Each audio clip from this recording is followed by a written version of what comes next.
এখানে দেখছি যে ইটের যে সিঁড়িগুলো আছে বা যে ধরনের ইট তৈরি এখানে ইউজ হয়েছে, তা সেই ইটের একটা সাইজ আছে, যেটা আমি নেক্সট স্লাইডে বলবো।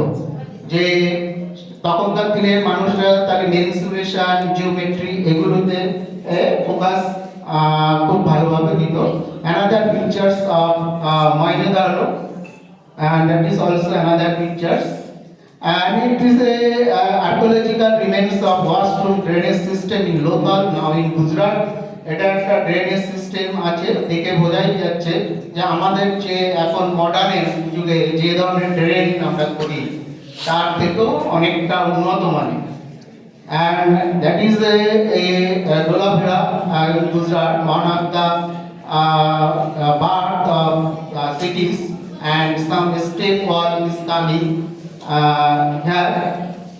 The যে কথা আমি বলছিলাম যে তখনকার দিনে কিভাবে ইট তারা তৈরি করতো, সেখানেও তারা ম্যাথামেটিক্সটা মাথায় রেখে করতো। এখানে তারা যে ইটগুলো তৈরি করতো সেটা হচ্ছে 4:2 রেশিও অনুপাতে।